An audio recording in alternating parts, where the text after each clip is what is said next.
expecting to hear about text mining, then you're in the wrong place. We're going to talk about mobile, and the proposition for this session is that there's a view that the web, as you know, is going to be replaced by an app. The internet in this session, therefore, is about those apps, and part of a mobile development strategy for publishers. If you read your program, you'll see that the idea is to pose questions about what makes apps appealing, discoverable and useful. When they're downloaded, what are the factors that will drive that useful? So we've got three speakers, of which I'm the first and least. I'll be giving an overview of some developments in STM publishing, in particular the use of mobile in STM. I'll be drawing on a report that I wrote for Outsell earlier in the year, which was very qualitative, looking at some case studies. Doesn't pretend to be comprehensive in depth, but I think it does illustrate some interesting findings and possibly some learning points from that. We'll then hear from Will Russell at the RSC, who's going to tell us some really interesting experiences from Rosetta Chemistry. And then we're going to hear from Rob Vervier at Semantico, looking at from a point of view of the sort of tech side of things. So, just to kick off, then, I'm going to get my slide up, please. Here we go. Okay. So, the mobile market in STM is beginning to mature after an initial period of some experimentation. Tablets have expanded the potential for mobile compared to the early smartphone apps, and publishers are starting to find new ways to monetize, find revenues from this. In the talk, I'm going to give an overview of some recent developments and some examples. These examples, as it happens, come predominantly, but not coincidentally, from medical and healthcare publishing and information, where the STM mobile market is, I think, the most developed at present. The relevance of the case studies, I hope, is just a lot broader than the medical and healthcare. And I think the collective lessons and experiences that the companies that I interviewed for the case studies will be important to all STM publishers and indeed information providers generally. So, as we know, mobile devices already outnumber PCs, and the numbers will soon dwarf them. Tablet sales alone are going to pass PC sales within 2 or 3 years. Smartphones are displacing feature phones and older phones in the market. It's already about just under half of mobile subscribers have smartphones. And globally, the estimate is that by 2015, this is from Business Intelligence, the number of internet users will have doubled from where we were at the beginning of this year, and nearly all, or a large proportion of those new users, will be accessing the web through mobile. So the web increasingly is synonymous with mobile. So, to keep things in perspective, we're still at a stage where STM sites are reporting well under 10% or under 10% of the traffic from mobile devices, which is fairly similar to the web as a whole. But that mobile traffic is currently doubling, something like year on year, driven by two main factors: the rapid adoption of devices on the one hand, and improvements in mobile networks, with 4G coming in now. So, in the West, we see what's sometimes called the emergence of the rise of the fourth screen, the tablet fulfilling its own niche alongside other screens, not replacing the phone, but doing something different. Tablets have risen amazingly quickly popularity. US penetration was 20% earlier in this year, and I think more than doubled between the end of December and the beginning of December and the beginning of January with Christmas season.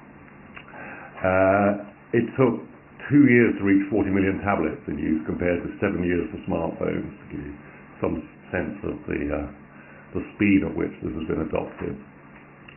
Tablet use so far doesn't seem to be replacing smartphone use, but consumers are using all three screens and the fourth, the television, at different times of the day and to do different things. And we're seeing already in the workplace that a quarter of the devices being used for work are smartphones or tablets, not PCs. And it doesn't necessarily mean a quarter of the time, but a quarter of the devices. Now, as we sort of alluded in the introduction, some think, George Colony, particularly associated with this view, and Forrester, that the web as we know it will be replaced by an app internet. Colony saw this as combining the Microsoft model, which is the software all on the desktop, or on the device, I should say, and the Google model, where everything's done in the cloud.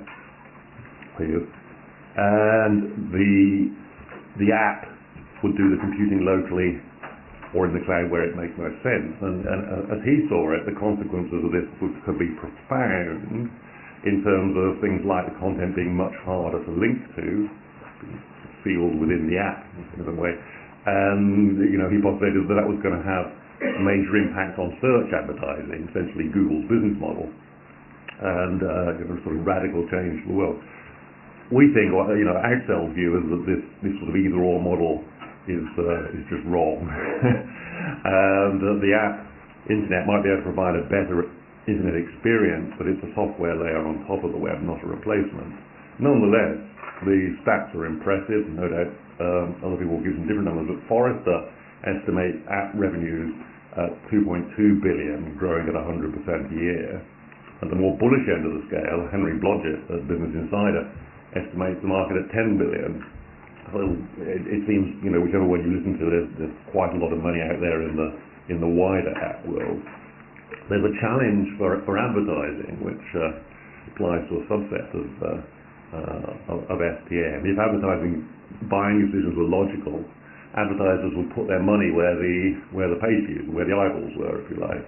But if you look at the far right column there, you can see that Business Insider estimate that 23% of users' media time here was on mobile, but only 1% of ad revenues. And conversely, print is getting far more than it deserves. We see some similar kind of data from Axel, which I'll not go into detail now for reasons of time. In the STM area, we've seen the adoption led by medical and healthcare areas, and particularly the tablets in this area are seen as having the potential to be a real game changer. The reason is, I suppose, twofold. One is very high penetration of devices. In the US, getting close to 100% of doctors have smartphones, 80% have a tablet, and 62% of them say they use it for professional purposes. Something like 40% of doctors say they use a tablet between most patient sessions, or frequently between patient sessions, to check information. So there's a very high sort of penetration and awareness, and there are some fairly obvious and immediate gains for physicians in terms of saving time, administration, and improving outcomes, diagnostic or prescribing support, and making better use of the time they do have to do things like medical education. So what are publishers doing? These are Elsevier's, some of Elsevier's apps. And they really talk about four kinds of apps that they're currently producing. The first is the sort of single journal app. This one is the Lancet flagship title, has its own fairly custom app.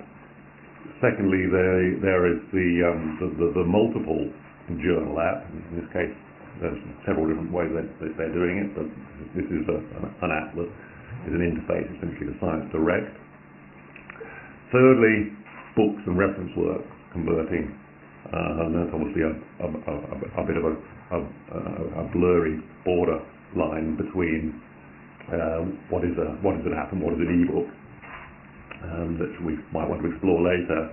And then lastly, the point of care, decision support, workflow, whatever you want to call it. This particular case is First Consult, which is evidence-based synoptic medical content. Picking up that last theme then, Hippocrates is a name that's been around for a long time. They started out on the Palm Pilot, some people may remember, Their app, the core of it is drug information, so rapid lookup, prescribing support, contraindications, dosage, this kind of thing, identification of pills. They've built a network, if you like, of users of well over 1 million users, of which half of all US physicians are regular active users. About 340,000 active users. Put it in context, we're about 120 million turnover dollar business. The business model is essentially a freemium one. You can have the free app, or you can pay a subscription for more advanced features, but supporting by advertising. In fact, most users use the free version, and most of their revenue comes from advertising. Those users are using it typically multiple times a day, with 30-second session time or thereabouts. So they're whipping it out of their pockets, put it back in, 5 times a day on average. Where they go next, I think, is really interesting and exciting, potentially. They're looking at turning this user base, if you like, into a genuine network with collaboration tools, communication network, and a physician directory, which interestingly will bring them into competition with Doximity, which is founded by their original founder, his new startup. So staying as I say, within this medical area, the Wolters Kluwer are one of the largest medical healthcare providers, publishers, owners of Lippincott, have become recently very enthusiastic converts to the power of the app. They have something like 300 medical journals. I think a third, or perhaps a little bit more than a third, of their revenue is advertising. So there's millions of dollars at stake for them. And up till now, they've been struggling to bring that advertising online. We saw the challenge of advertising, the broad thing earlier, and that was very much an issue for them. They're now reporting, this is the FT, and a more recent headline here, that since they've been launching their apps, they've been able to see higher advertising renewal rates, higher advertising revenues, more engagement with the users with the ads, and a lot more data that they're getting on which articles are being read, which ads are being read, and what people are doing before and after. So since they launched their first app in 2011, they've followed it up with, I think, about 50 journal apps now, and they're reporting over 200,000, getting on towards 250,000 app downloads. And then more recently, they're investing in this advertising area by supporting their advertisers. So at the other end of the scale, from Wolters Kluwer in the medical area, we have AlphaMed Press here, although there are others. This is a small US publisher with a handful of medical titles which are supported primarily by advertising. So their model is more B2B than typical subscription based. The Oncologist is one example, and you can see it's a very kind of rich ad, a lot of rich media, heavy use of video advertising, and I was thinking about showing that, but I thought it would just be too complicated in a presentation, so I just clicked a couple of frames. You sort of imagine the things. The production values are really, maybe they're not approaching TV standards, but they're moving in that direction. And they report, again, I thought people would just go over it, but again, they can track all this and measure it, and they're reporting surprisingly high engagement. Now, whether the novelty will wear off, I don't know.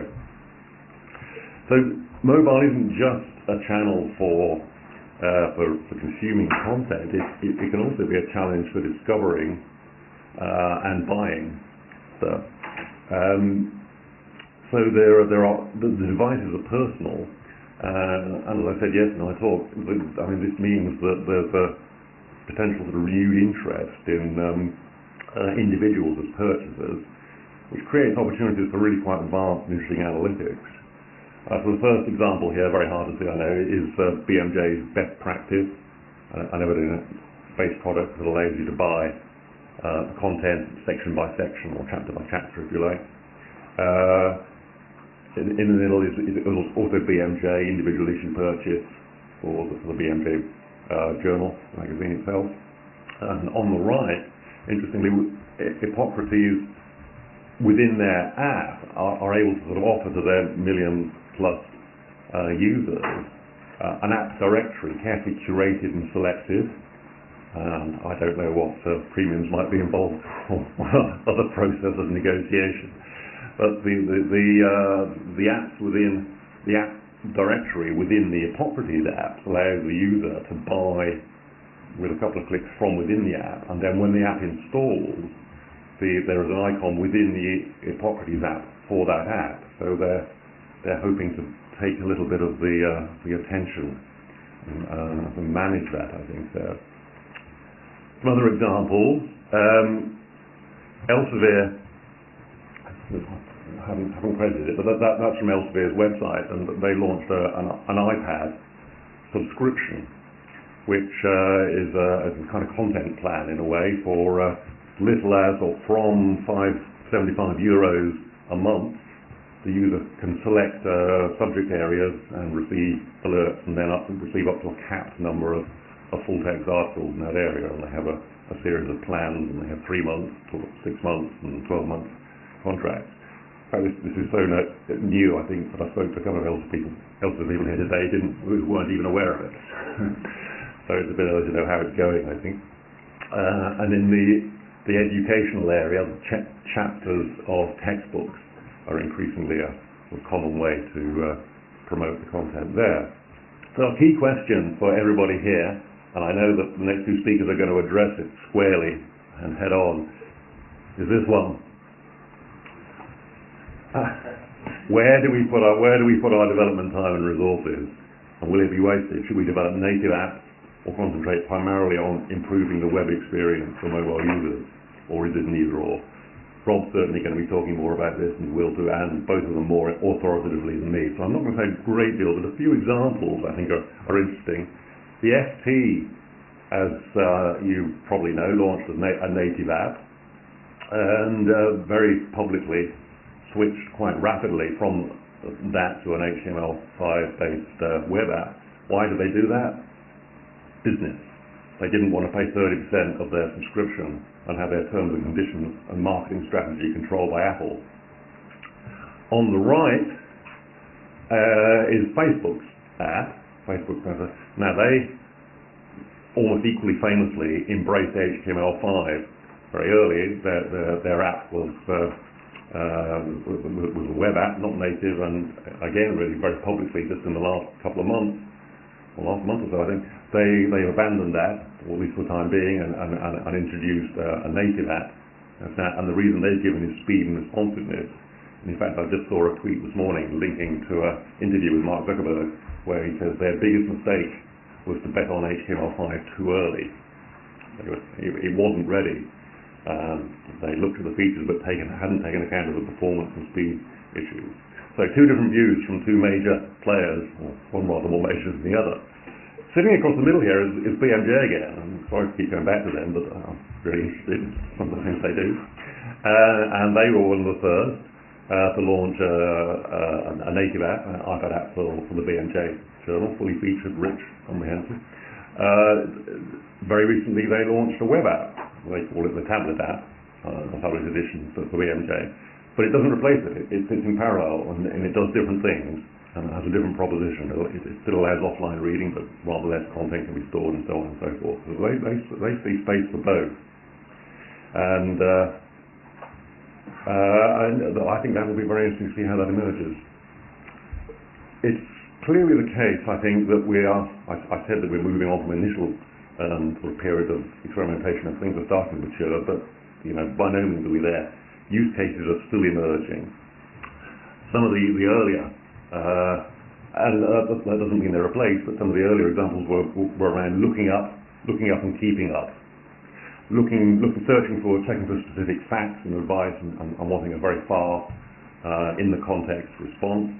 Keeping up, alertness, awareness, news feeds, table of contents. With the tablet, then long-form reading now becomes realistic, or perhaps even preferable to some people with the new iPad, for instance.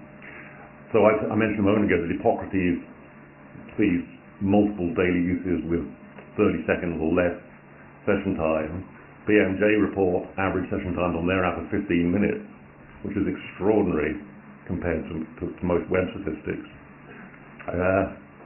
And they and other people who are producing those very high levels of Lancet, New England Journal of Medicine, believe they're starting to see mobile use replacing individual print prescriptions in that case there. With self-study education has been available on smartphones, and in fact in some forms is still quite convenient, but clearly the tablet is going to offer a much richer immersive experience.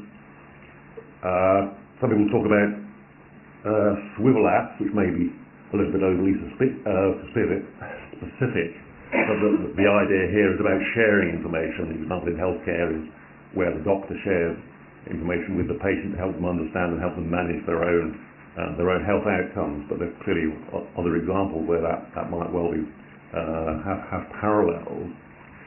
Interacting with research content, I'm showing here an annotation of a PDF within Sente Reference Manager, but there are other tools.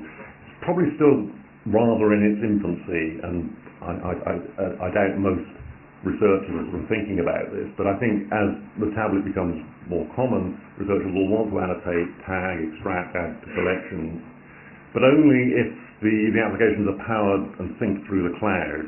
So it's no use having annotations in one place that aren't available elsewhere. Lastly, I think true workflow integration is really yet to emerge in STM, although there are applications elsewhere.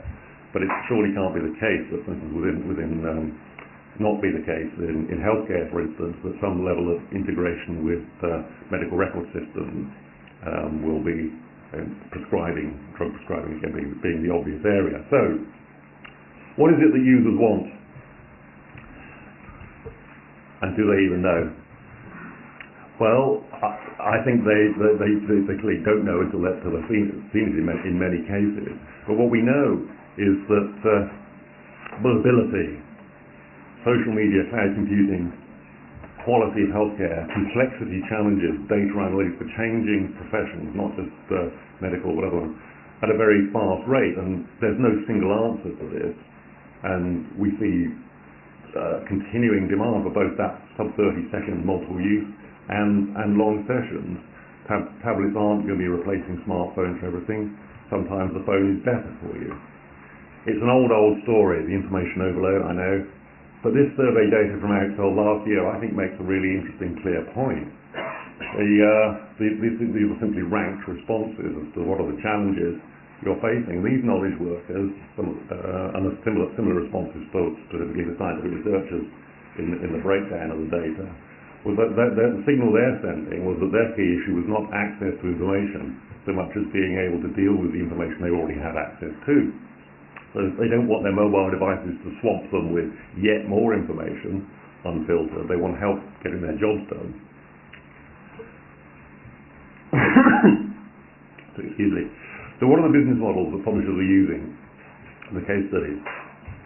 The people I spoke to reported the cost of producing apps range from, in this particular case, from $15,000 to, in one case, a rather extraordinary $400,000. I'm not sure what was rolled into that one, but most of them, I think, saw the business model as, well, to put it politely, a work in progress.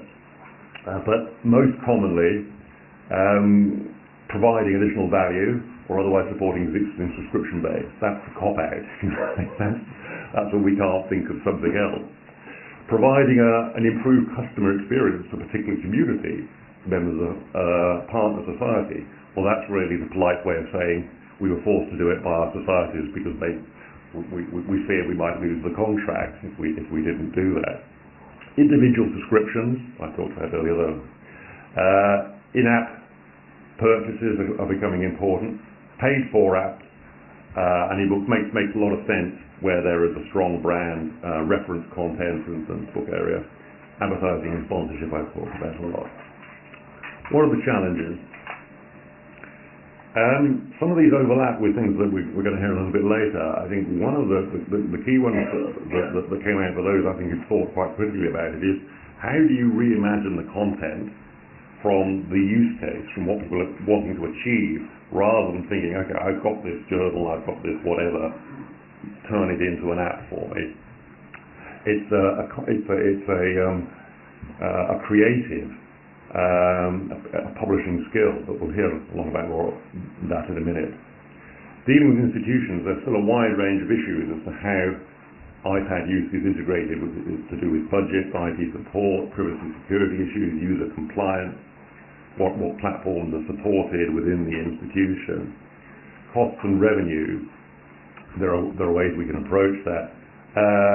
Advertising at the moment, there are no sort of green metrics in the way that have established over the whatever it is, 100 years of experience in print and then later television and so on.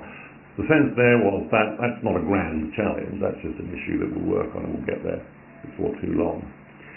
A key new issue, and we saw it in relation to the FT and others, is the uncertainties and risks associated with the market strength of key players in the distribution channel. Obviously Apple, Google, Amazon in particular. These players control the channels, and it seems they can change their rules at whim, at will.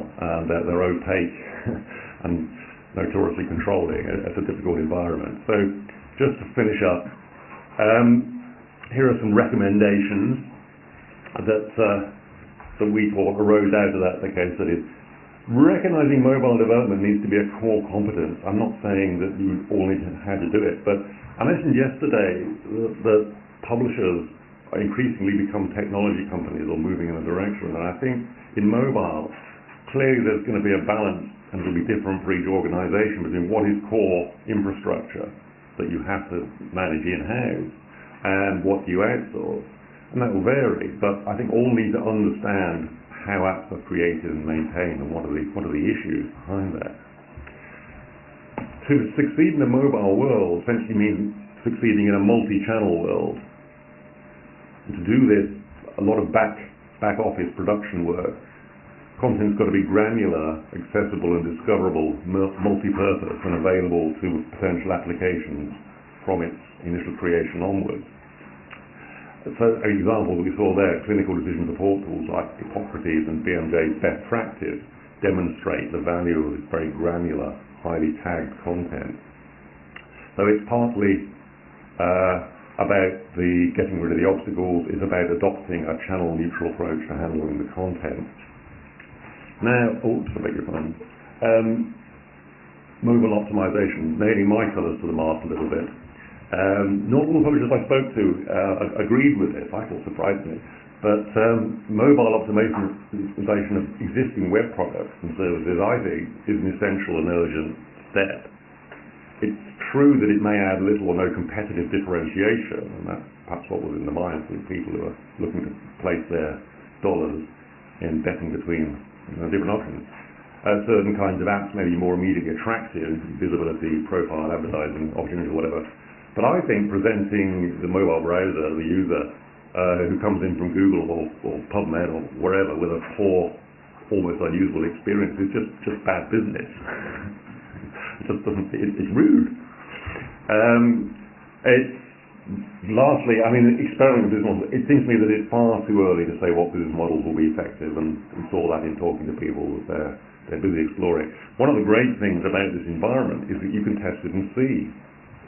The data analytics frameworks are hugely more detailed and rich than are available in the print world, for sure. So with good metrics, business optimization and testing can be a matter of evidence rather than hunches. And lastly, perhaps boringly, staying on top of the costs. Easy to say, I know, not necessarily so easy to do. Think about designing apps for reuse, if you do make them. Not all products need a customized app. Templating will often suffice.